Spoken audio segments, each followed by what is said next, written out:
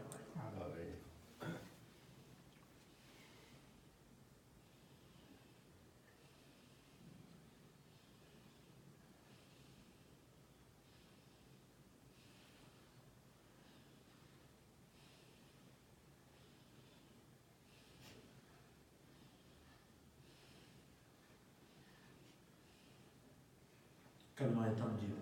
سبحان اللہ والحمد للہ ولا الہ الا اللہ واللہ اکبر ولا حول ولا قوة الا باللہ العلی العظیم۔ سبحان اللہ والحمد للہ ولا الہ الا اللہ واللہ اکبر ولا حول ولا قوة الا باللہ العلی العظیم۔ سبحان اللہ والحمد للہ ولا الہ الا اللہ واللہ اکبر ولا حول ولا قوة الا باللہ العلی العظیم۔ تکبیرات۔ اللہ اکبر اللہ اکبر لا الہ الا اللہ واللہ اکبر اللہ اکبر وللہ الحمد۔ اللہ اکبر اللہ اکبر لا الہ الا اللہ واللہ اکبر ولا حول ولا قوة الا باللہ العلی العظیم۔ اللہ اکبر اللہ اکبر لا الہ الا اللہ واللہ اکبر وللہ الحمد۔ آمین۔ اللہم صلی علی سیدنا و نبینا و مولانا محمد وعلی آل سیدنا و مولانا محمد وبارک وسلم وصلی علیہ۔ اللہم انا نسألک العفو والعافیہ والمعافاة الدائمہ فی الدین والدنیا والآخرہ والفوز بالجنة والنجاة من النار۔ یا اللہ ہماری اس نماز کو، ہماری اس مجلس ذکر کو، ہماری اس درس و تدریس کی مجلس کو، ذکر و دعا کو، تسبیحات اور تحلیلات کو اللہ اپنی بارگاہ میں مقبول اور معجور فرما۔ یا اللہ ہمارا شمار اپنے ذاکرین میں فرما۔ یا اللہ ہم نے اس میں جو اس حدیث کے ذریعے جو علم حاصل کیا ہے، خدا ہمیں اس علم نبی پاک کی اس حدیث کی برکت سے ہمیں اس علم پر عمل کی توفیق عطا فرما۔ یا اللہ علم پر عمل کی توفیق عطا فرما، اس علم کو ہمارے لیے علم نافع بنا دے۔ یا اللہ اس مجلس کو ہمارے لیے مجلس نجات بنا دے۔ یا اللہ ہمارا شمار اپنے ذاکرین میں فرما۔ یا اللہ اس پوری مجلس کا ثواب ہم سب کی جانب سے بیش از بیش کر کے نبی اکرم نور مجسم جناب سید العالمین محمد رسول اللہ صلی اللہ تعالی علیہ وسلم کی بارگاہ میں پیش کرتے ہیں، قبول فرما۔